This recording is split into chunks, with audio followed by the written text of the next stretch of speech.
يا أيها الذين آمنوا كتب عليكم الصيام ما كتب على الذين من قبلكم لعلكم تتقون۔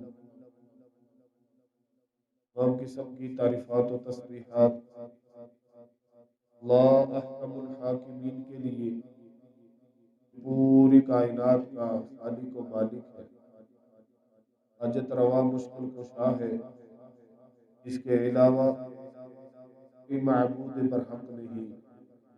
لاکھوں کروڑوں درود و سلام اس ہستی اقدس و مقدس پر جن کا نام نامی میں گرامی محمد اکرم صلی اللہ علیہ وبارک وسلم ہے۔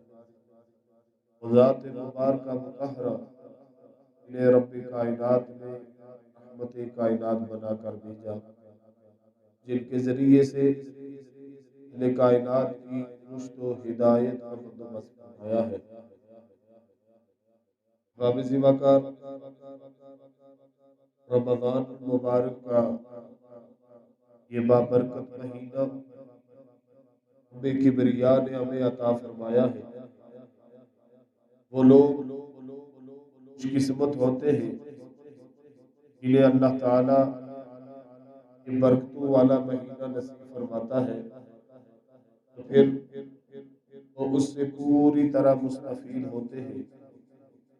یہ مہینہ وہ مہینہ ہے جس کے حصول کے لیے، جس کو پانے کے لیے محدثین، صحابہ کرام، تابعین و تبع تابعین، سلف صالحین رمضان سے پہلے 6 ماہ تک یہ دعائیں شروع کر دیا کرتے تھے کہ اللہ میں رمضان کا مہینہ میسر فرما، میں رمضان کا مہینہ نصیب فرما، کیونکہ یہ مہینہ نیکیوں کا موسم بہار ہے۔ مہینے کے اندر اللہ تعالیٰ کی خصوصی رحمتیں برستی ہیں، کیونکہ شیطان کو بند کر دیا جاتا ہے، جو انسان کو ورغلانے والا ہے، جو انسان کو رب کی مخالفت پر آمادہ کرنے والا ہے، اللہ تعالیٰ کو قید کر دیتے ہیں۔ جہنم کے دروازوں کو بھی بند کر دیا جاتا ہے، جنت کے دروازوں کو کھول دیا جاتا ہے، پیغام دیا جاتا ہے، اے گناہ کرنے والے اللہ سے ڈر جا، اللہ تعالیٰ تجھے جہنم میں نہیں ڈالنا چاہتا، اے رب نے جہنم کے دروازے بند کر دیے ہیں، اب بھی تو گناہ کر کے جہنم کی طرف کیوں بھاگ رہا؟ جنت کے دروازے کھول کر پیغام دیا جاتا ہے، اللہ والے نیکیاں کر کے جنت کی طرف بڑھ، رب نے تو پہلے ہی تیرے لیے دروازے کھول کے رکھ دیے ہیں۔ بھائیو یہ مہینہ جب شروع ہوتا ہے، شیطان بھی بند ہوگے، جہنم کے دروازے بھی بند ہوگے، جنت کے دروازے کھل گئے، اعلان کرنے والا اعلان کرتا جاتا ہے، کہتا ہے یا باغی الخیر اقبل، اے نیکی کے متلاشی، نیک کام کرنے والے آگے بڑھ، زید نیکیاں کر۔ اگر صرف فجر، مغرب، ظہر، عصر، مغرب، عشاء پڑھتا تھا، اب تہجد بھی شروع کر لے، اشراق بھی شروع کر لے۔ اگر آگے ایک رکوع قرآن پڑھتا تھا، اب زیادہ پڑھنا شروع کر دے۔ آگے تھوڑا اللہ کا ذکر کرتا تھا، اب زیادہ شروع کر دے۔ یا باغی الخیر اقبل، اے نیکی کے متلاشی، نیکی کو طلب کرنے والے، نیکی کو چاہنے والے آگے بڑھ، دوڑ لگا، مزید جو ہے نا نیکی کے اندر تیزی پیدا کر۔ یا باغی الشر اقصر، اے گناہوں کو تلاش کرنے والے، اے گناہوں کی طلب رکھنے والے، گناہوں کی طرف لپکنے والے، رک جا، اللہ سے ڈر جا۔ رحمتوں کا مہینہ آیا، برکتوں کا مہینہ آیا، اب بھی نہیں باز آئے گا تو کب باز آئے گا؟ یہ اعلان کر دیا جاتا ہے، یہ منادی کر دی جاتی ہے، روزانہ کی جاتی ہے۔ رمضان کے مہینے میں یہ منادی ہوتی ہے، نیکی کی طرف آؤ، برائی سے بچ جاؤ۔ میرے بھائیو، یہ نیکیوں کا مہینہ ہے، یہ نیکیوں کا موسم بہار ہے، اس کے اندر تقوی کو اختیار کرنا، پرہیزگاری کو اختیار کرنا ضروری ہو جاتا ہے۔ اللہ تعالیٰ نے رمضان کے متعلق کیا فرمایا؟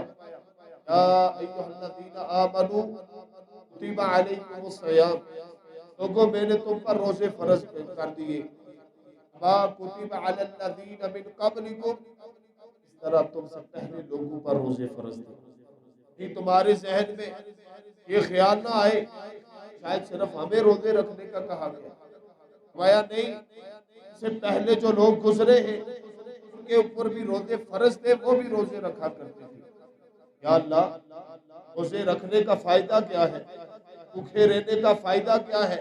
پیاسے رہنے کا فائدہ کیا ہے؟ فرمایا لعلکم تتقون، تاکہ تمہارے دل کے اندر تقوی پیدا ہو جائے، تمہارے دل میں عاجزی و انکساری آ جائے، تمہارے دل کے اندر پرہیزگاری آ جائے، تمہارے اندر یہ خیال پیدا ہو کہ ہم فجر سے لے کر مغرب تک حلال چیزوں کو چھوڑ دیتے ہیں، حلال چیزوں کو ترک کر دیتے ہیں، جو حلال ہے اور نہ حلال ہے، پینا حلال ہے، اس کو چھوڑ دیتے ہیں۔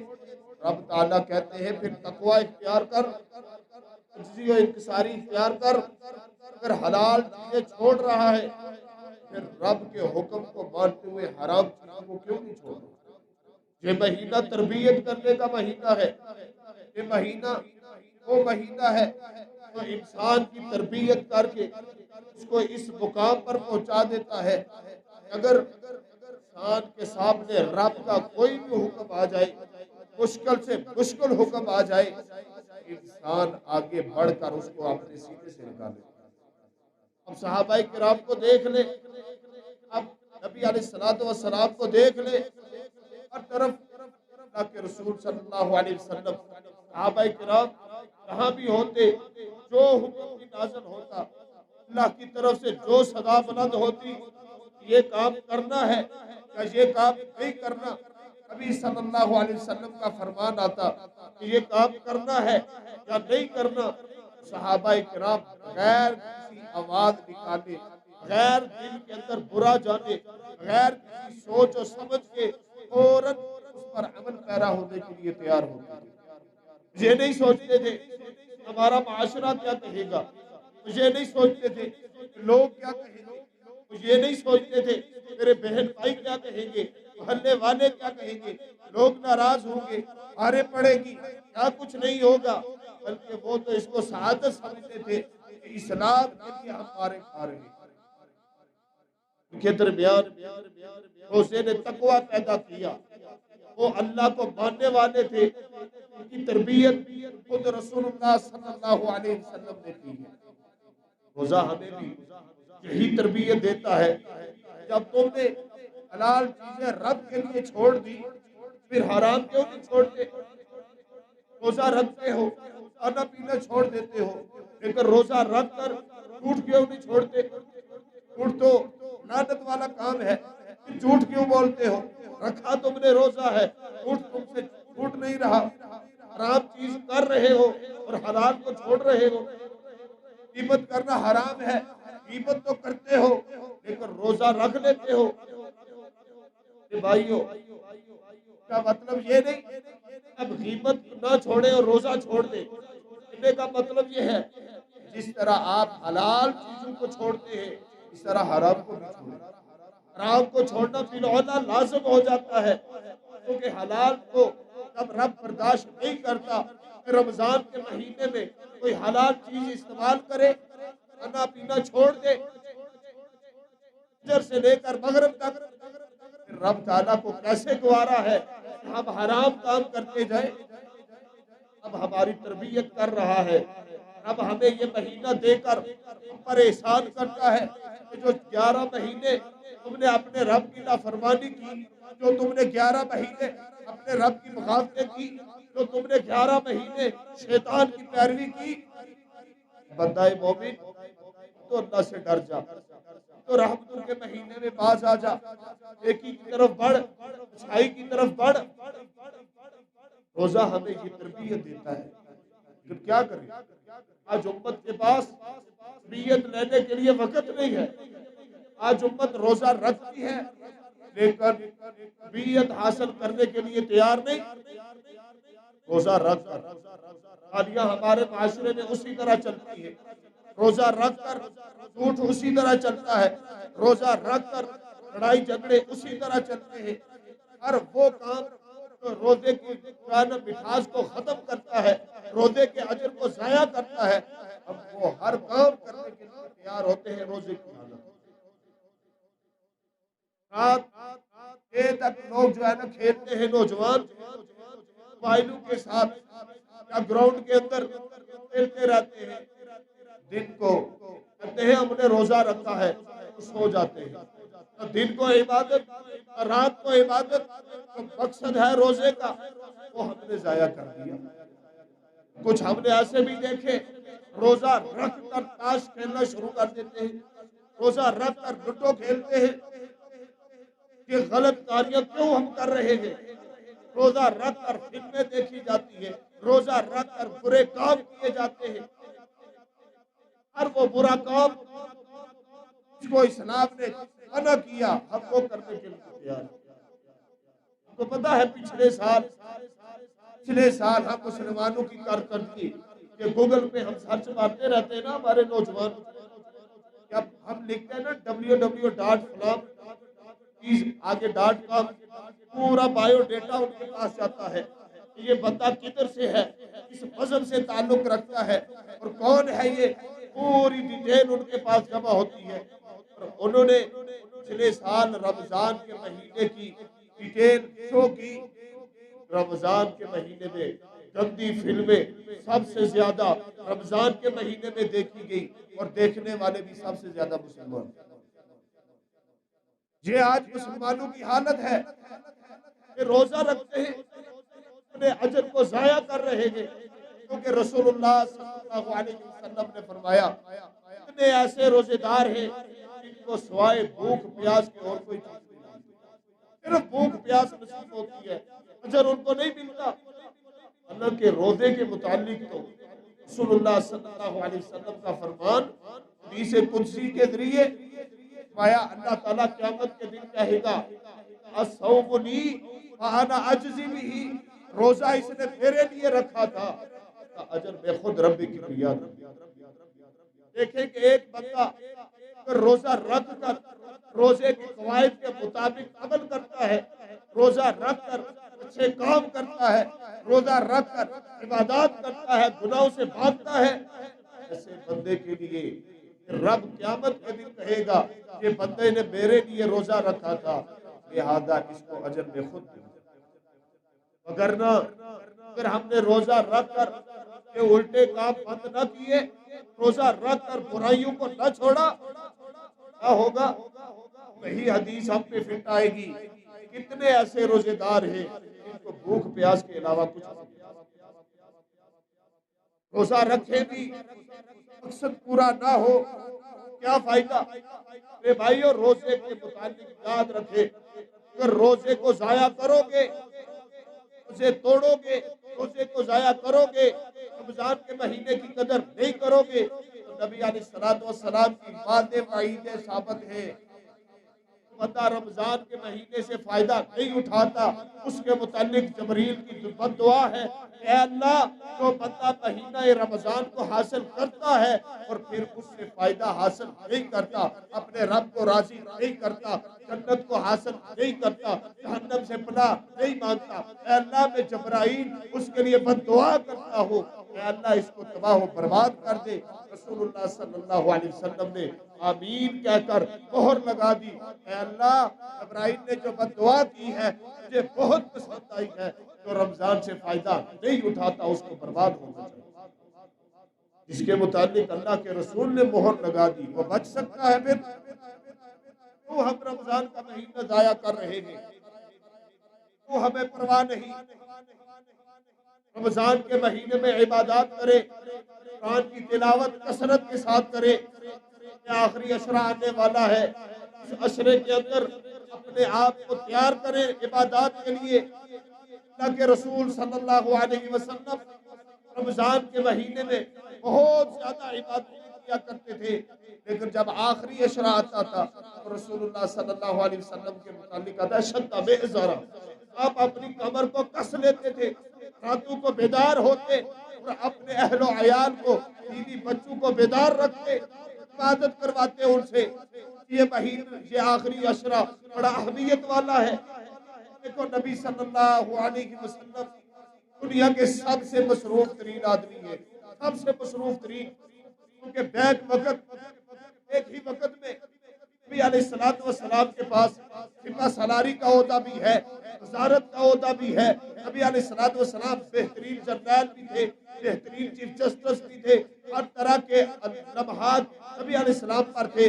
نبی علیہ السلام تاجر بھی تھے، نبی علیہ السلام ہر طرح کے کام کرتے تھے۔ اتنی مصروف زندگی ہونے کے باوجود نبی علیہ السلام آخری عشرے میں اعتکاف کر کے اپنے رب کو آگے سے زیادہ راضی کرتے، زیادہ عبادت کرتے تھے۔ نبی صلی اللہ علیہ وسلم کی یہ حالت ہے۔ اگر ہم ليلۃ القدر آتی ہے اس کو ضائع کر دیتے ہیں، وہ رات اس کے متعلق قرآن کہتا ہے خیر من الف شہر، تو 1000 مہینے سے بہتر ہے۔ 1000 مہینہ یہ تقریباً 84 سال یا 83 سال کی عمر بنتی ہے۔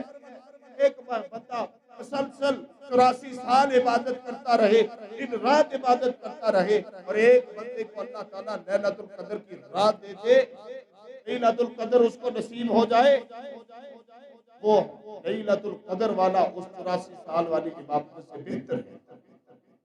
لیکن ہم اس رات کو جاگتے ہیں، اس کو تلاش کرتے ہیں، نہیں میرے بھائیوں، ہمیں نیند بھی پڑی ہوتی ہے، جو جاگتے ہیں وہ بھی گپے مار کے اور کھانے پینے کا سامان سامنے رکھ کے 11-12 بجے تک کھاتے ہیں، پھر جا کے سو جاتے ہیں۔ کھانے کی راتیں ہیں، یہ عبادت کی راتیں ہیں، رب کو راضی کرنے کی راتیں ہیں، لیکن ہم نے کیا کیا؟ اس کے علاوہ نبی علیہ السلام اعتکاف کرتے، نبی صلی اللہ علیہ وسلم قرآن کو کثرت کے ساتھ پڑھتے، رمضان سے فائدہ اٹھاتے۔ لیکن آج امت کو دیکھیں، امت وقت کو ضائع کر رہی ہے۔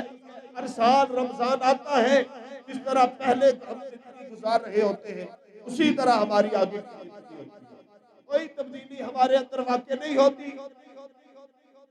اب صحابہ کرام کو دیکھ لیں، صحابہ کرام دو ہجری کے اندر رمضان فرض ہوتا ہے، رمضان کے روزے رکھے، ان کے اندر اتنا جذبہ پیدا ہو گیا، رمضان نے ان کی اتنی تربیت کی، جو حکم نازل ہو وہ عمل کرنے کے لیے تیار ہوتے، حتیٰ کہ عبادات کے اندر جو سب سے زیادہ مشکل کام جہاد کرنا ہے، اللہ کے رسول صلی اللہ علیہ وسلم کی یہ ساتھی 16 روزے رکھے، اتنے تقوی والے بن گئے، اتنی تربیت یافتہ ہو گئے کہ 17 رمضان کو میدان بدر میں پہنچے، اپنی گردنیں کٹانے کے لیے پہنچ چکے تھے۔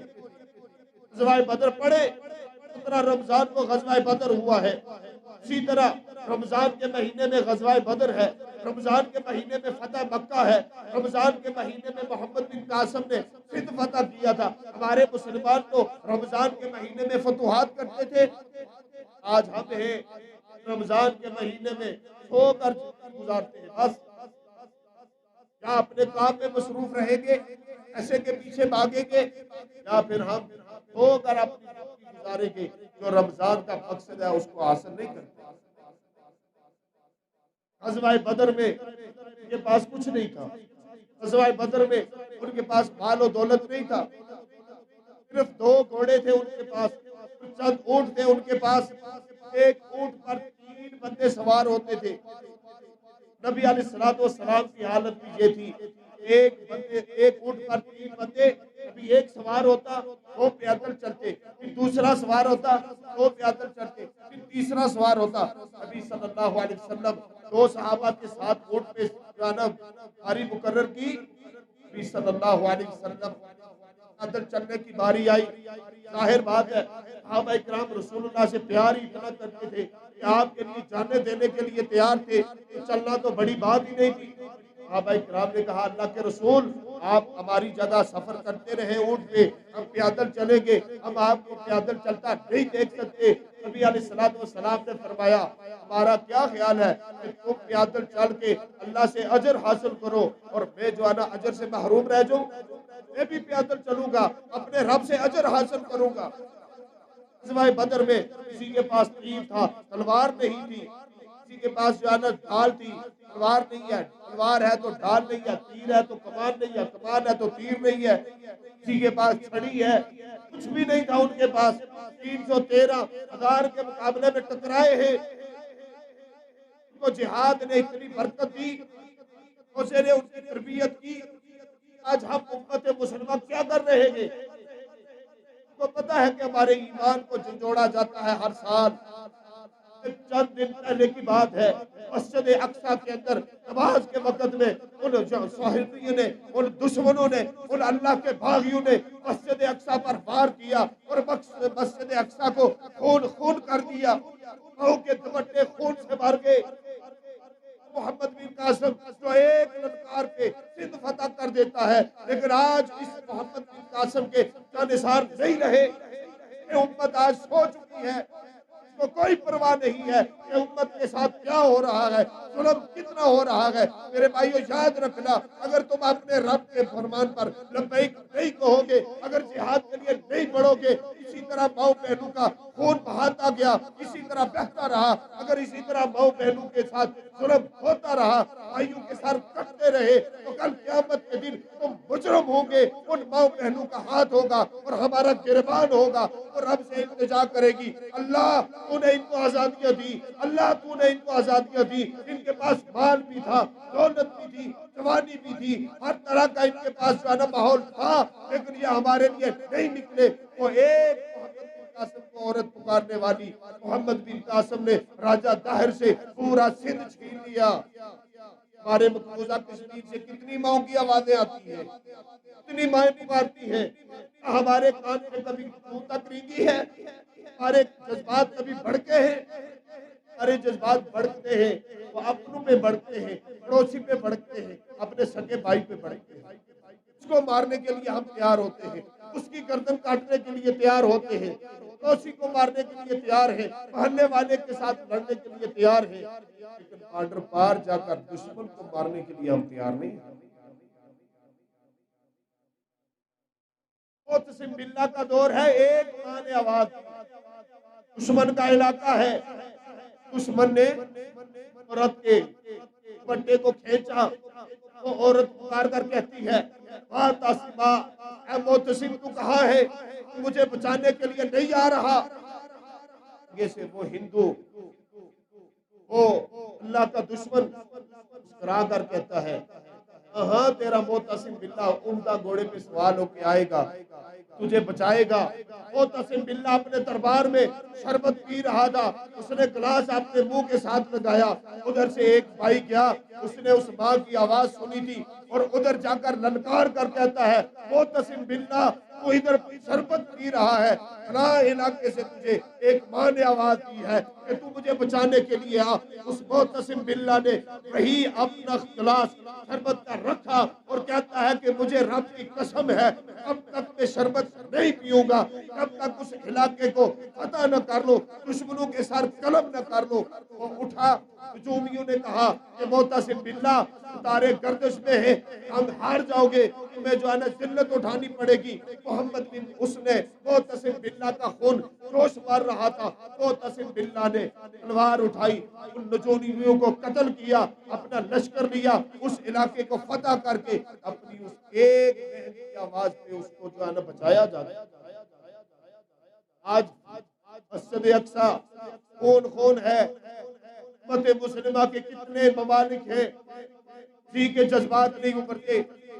ان ملکوں کے اندر رہنے والی اتنی اربوں کی آبادی، کروڑوں کی آبادی ہے، لیکن ان کے جذبات نہیں بڑھتے، آپس کی لڑائیاں ان کی نہیں ختم ہوتی۔ ہمارے پاس ایٹم ہے، ہمارے پاس قوت ہے، لیکن ہمارے یہ حکمران جو اپنی کرسی کے لیے لڑ رہے ہیں، مر رہے ہیں، ان کو پرواہ نہیں کہ مسلمانوں کے ساتھ کیا ہو رہا ہے۔ صرف بیان دے کے کہ ہماری سیاسی و سماجی ہر طرح کی حمایت حاصل ہے. کیا حمایت حاصل ہے؟ ہر روز ان کا خون بہتا ہے، ہر روز ان کی گردنیں کٹتی ہیں، اور ہم کہتے ہیں کہ ہم تمہارے ساتھ کھڑے ہیں. جاؤ گے کھڑے ہو کر بیٹھ جاؤ. اب ہمیں حیا آئے گی، اب ہمیں غیرت آئے گی، اب ہمیں یہ بات سمجھ آئے گی. غیرت دیکھنی ہے تو صلاح الدین ایوبی کو دیکھو. ساری زندگی جہاد کرتا رہا، ساری زندگی حج بھی نہ کر سکا، اپنی ذاتی عبادت حج نہیں کر سکا. جو پیسے جمع ہوتے جہاد پہ لگا دیتا. اپنی عمر کو گزار دیا جہاد کے میدانوں میں. جب بیت المقدس کو فتح کیا، ایک کمرے میں چھپ کے بیٹھ گیا. جا کے پڑھو داستان ایمان فروش. ایک کمرے کے اندر جا کے چھپ گیا. کمانڈر نے آ کر کہا، امیر، باہر مائیں آپ کا انتظار کر رہی ہیں، باہر بہنیں آپ کا انتظار کر رہی ہیں. انہوں نے اپنے سر کے دوپٹے رستے میں بچھائے ہوئے ہیں کہ ہمارا ہیرو آئے گا، جس نے ہمیں بچایا ہے، جس نے ہمیں جو ہے نا فتح دلائی ہے، وہ ہمارا ہیرو آئے گا، ہم اس کا استقبال کریں گی. محمد بن اس صلاح الدین ایوبی کی آنکھوں میں آنسو تھا، وہ رو رہا تھا. کمانڈر نے کہا، امیر کیوں روتے ہو؟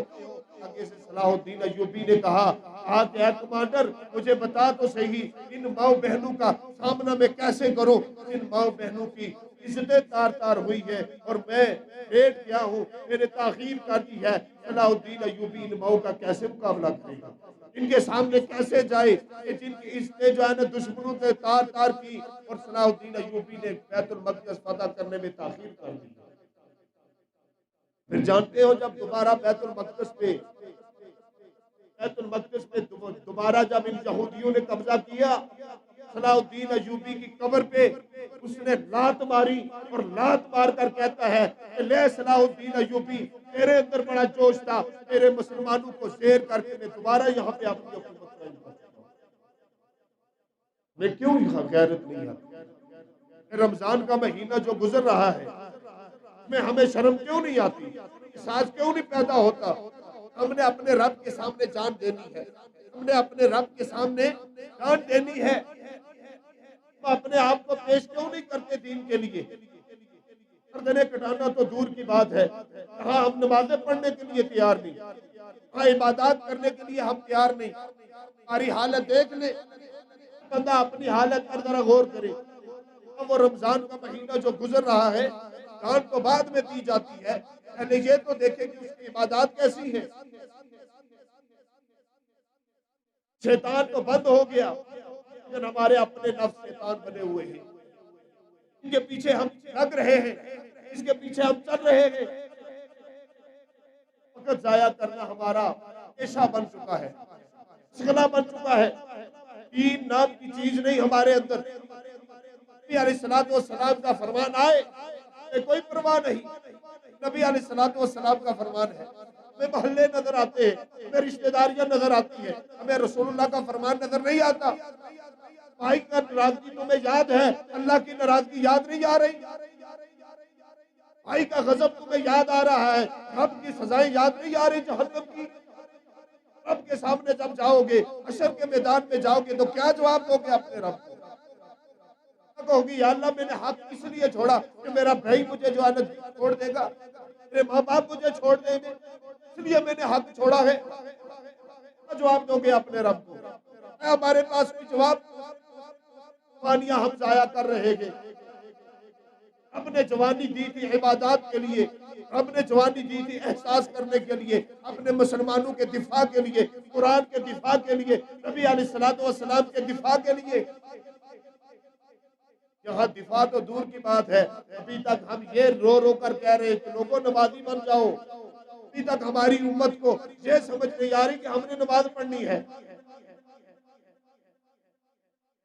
جب کوئی آدمی دین اٹھتا ہے نماز کے موضوع پر، کیوں کہ ہماری قوم کو سمجھ نہیں آ رہی کہ نماز بھی پڑھنی ہے.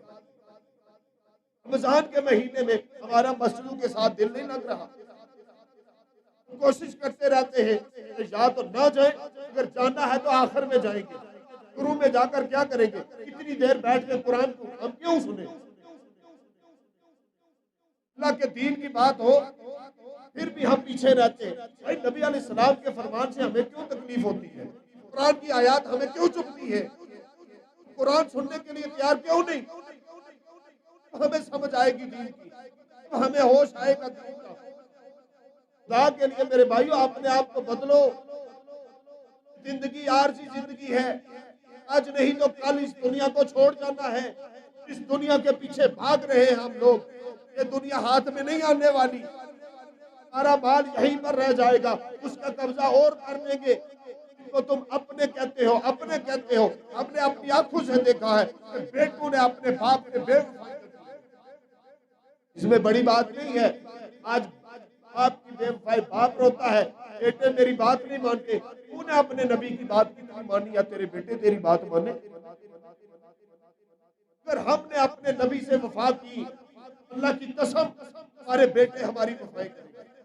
اگر ہم نبی سے بے وفائیاں کریں، نبی سے ہمارے تعلقات نہ ہوں، نبی سے ہماری بے وفائی ہو، پھر ہم کس سے وفا کی امید رکھیں گے؟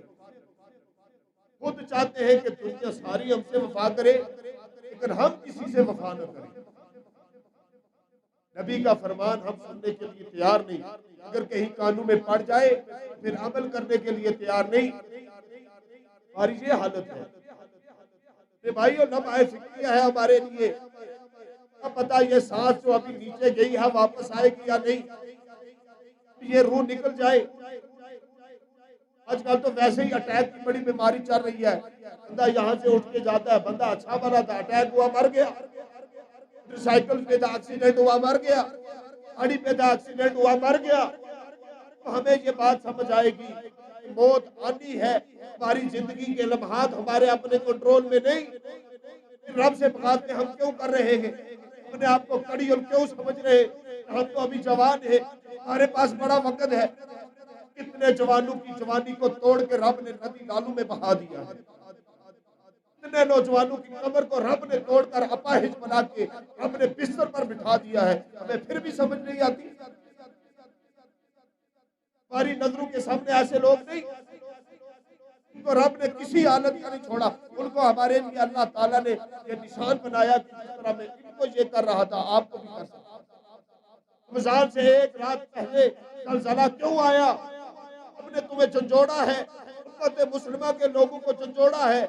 لو میں تمہیں جھنجھوڑ کے پھر مہلت دے رہا ہوں کہ رمضان کے مہینے میں مجھے راضی کر دیں۔ ایک دن پہلے زلزلہ آیا، ہمیں پھر بھی خدا کا خوف نہیں آیا۔ اب زمین ہل رہی ہوتی ہے، اس وقت توبہ توبہ استغفر اللہ کرتے ہوئے گھر سے بھاگتے ہیں۔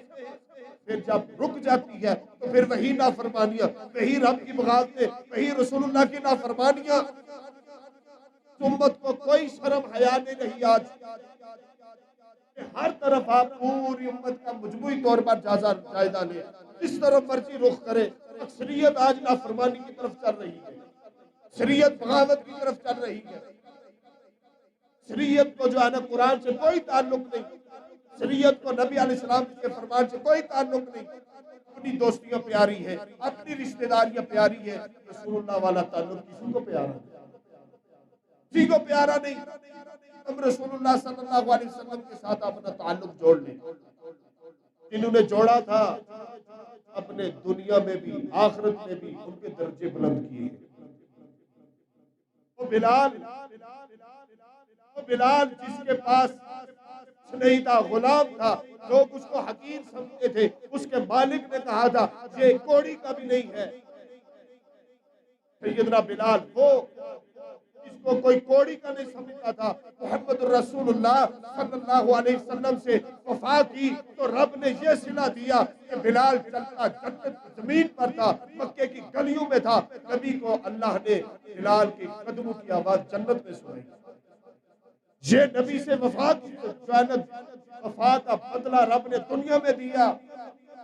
عمر نے وفا کی، سیدنا عمر خود کہتے ہیں کہ میں اسلام لانے سے پہلے اونٹ چراتا تھا، اونٹ چرا کے گھر واپس آتا، باپ مجھے مارتا تھا کہ تو نے اونٹ نہیں چروائے، اور پھر وہی عمر جس نے نبی سے وفا کی اونٹ نہ چروانے پر مار کھاتا تھا، وہی عمر نبی سے وفا کر کے 22.5 لاکھ مربع میل پہ حکمرانی کرتا ہے، اور کیسر و کسریٰ اپنے محلات میں عمر کا نام سن کر تھر تھر کانپتے تھے۔